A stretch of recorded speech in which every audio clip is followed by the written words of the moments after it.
Hello, everybody.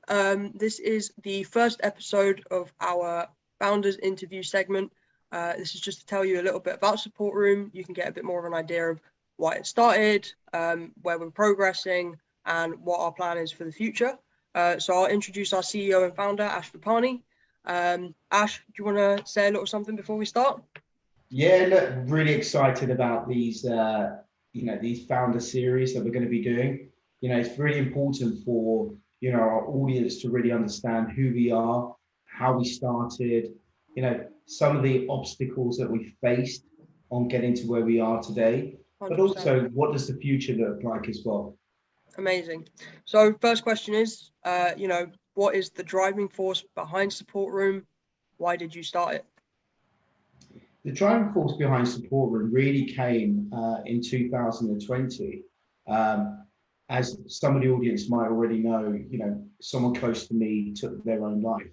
Yeah. And for me, I've worked for organizations as well as I had my own business. And I totally, at that point, it was a transition in mindset. I've worked with individuals that have been affected by mental health. I've been around friends that have been affected by mental health. But when that close person actually took their own life, it made me think, well, actually, I want to do something to support people, everywhere. I wanted to make a change in people's lives. I really wanted to provide more support.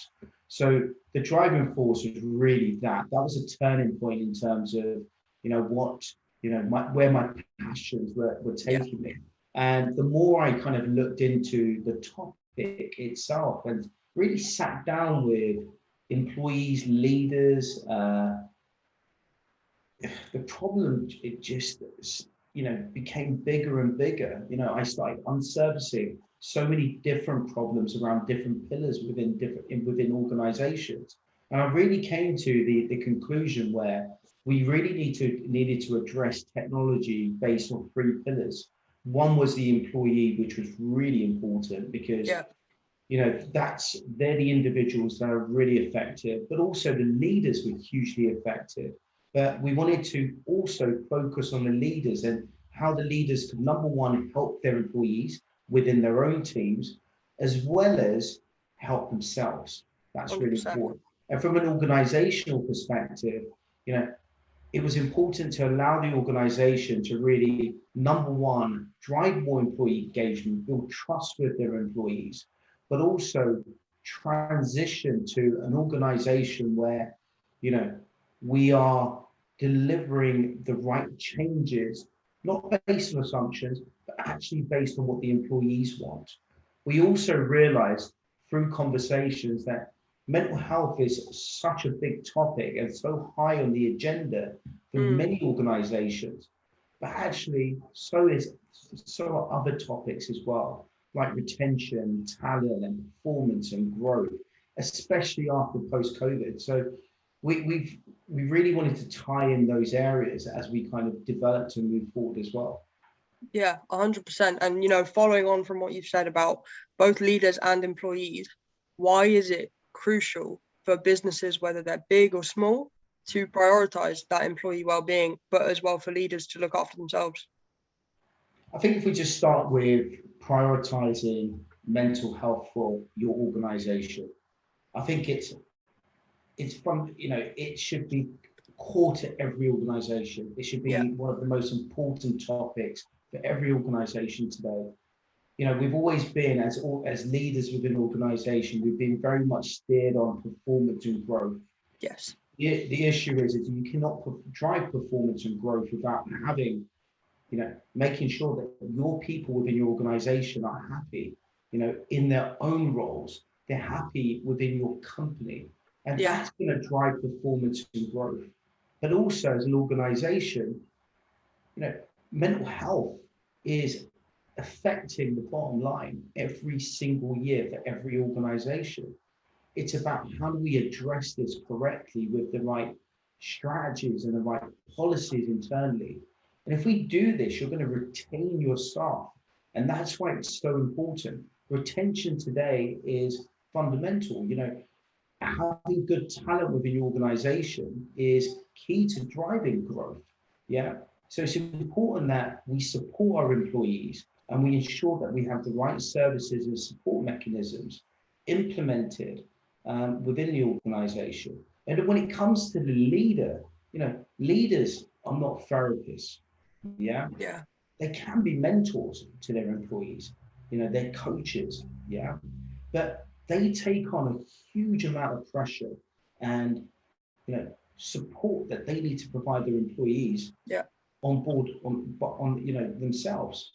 And that's really difficult in every individual. I was speaking to a managing director very recently, and he said to me, Ash, I feel completely burnt out because I'm supporting 40 staff within my organization. They come to me for support. And he said, I go home and I have my own personal issues, Mm-hmm. And I said to him, well, how are you coping? He said, well, I don't want to be a therapist.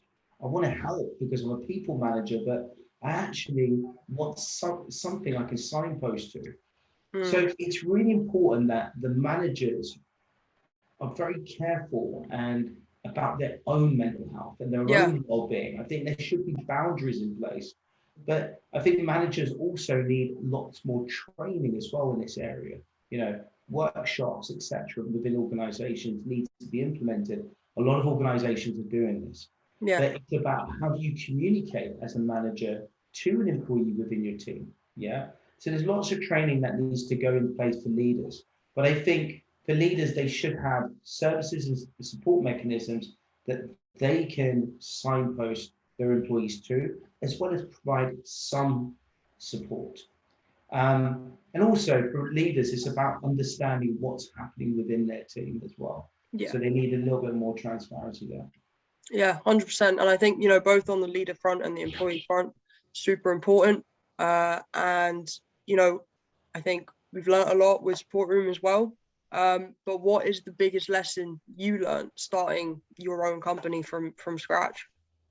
I'll be honest with you, we learn every single day. We do. Yeah. Yep. Every single day, for the last 2 years, we've been, it's up and down, right? Yeah. All right.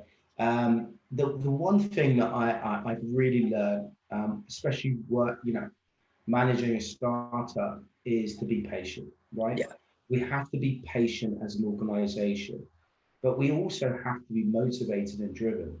Yeah. But the core thing that I learned is if I have good people in the organization that are really loyal to what we're trying to achieve, are really motivated around our mission statement, right? 100%. We're going to achieve our goals as a business. Now, I don't believe I need to go and appoint someone with 20, 30 years of experience. I've got amazing salespeople, amazing people within our organization, within marketing, within sales, within the tech department, etc. And every one of these individuals loves what SupportRoom is doing. Now, that didn't happen overnight. We worked on this with every employee, and we trained every employee and we provided, so much support and guidance to the point of that they're at that point where they love working for SupportRoom. Now, we're not the biggest company in the world. We're at that point of, we're growing slowly. But at the same time, it's just so exciting to have great people working for the organization. I think, that's one thing that I learned from day one was if we have good people working for our organization, it will allow us to scale faster. Yeah, 100%. And it's been great to see the team grow as well. And, from that perspective, how do you ensure that you listen to employees at SupportRoom and, as a leader, provide that support with keeping boundaries in place as well? Yeah, so a lot of leaders probably won't align with this, but I try to remove all barriers of communication, right? Just because I'm a founder and CEO doesn't mean that I don't speak to my employees. I'm always open to speaking about, whatever they want to talk about. So it could be work, for example, it could be tasks, it could be some new initiatives that they have or new ideas, etc. Yeah. My communication lines are always open. So I'm always speaking to every individual across the organization, right? Now, In the future, I've been asked the question, is that feasible? I think to create a culture around, open dialogue and ensuring that people want to stay with your organization, I think there should be a connection, right? I think the other thing here is what's really important is that we have lots of training sessions. We do so much training as a support room. Yeah. Our sales team have coaches, etc. Marketing, we've got, we run initiatives, we do well-being sessions, and it's just about staying connected with individuals. And at the same time, we do lots of one-to-one sessions as well with every individual that works in support room. We also do kind of monthly reviews and quarterly reviews and, biannual reviews as well. So we open communication up in different ways. And the key focus is, for me, it's about ensuring that every individual that joins support room becomes a superstar and becomes confident in themselves as a successful employee, right? And I want them to be successful, so in the future they can go off and demand salaries that they want, work for organizations that they've always dreamed about working for. Don't get me wrong, I'd love them to work for support room forever, but it may not happen. But at the same time, I feel like I'm setting them up for success in the future. Yeah, 100%. And I think everyone learns so much, working with our support room and with the team. Speaking for myself, my experience has been fantastic. I've learned a lot. And like you say, learning every day. And then the big question, where do you see support room in 5 years' time? We all have ideas as founders. But the one thing that I realized is there's no point looking too far into the future. Yeah. We need to focus on today, right? Yes. And this year, for example. Now, where do I look at us this year? We are completely expanding into a global organization. And that's really important, that expansion plan that we have. The other focuses we have is around technology. Yeah. We want to be a leader in our space when it comes to technology. And mental health is going to be one part of what we do as a business. We see so many different areas that tie into supporting people, supporting leaders, supporting organizations. We're transitioning into more of a holistic approach, which actually ties in mental health and well-being with other areas of focus that are important for businesses today. There's so much going on at SupportRoom from an innovations perspective, but I think from a scalability perspective, it is about becoming a global organization, and we are not far from doing that right now. Yeah, exactly. Well, that's it for this segment of the founders interview. I hope everyone's enjoyed it. And if you have any questions or queries, comment below, and we'll see you for the next one. Thank you very much. Thank you. Thanks, Ash.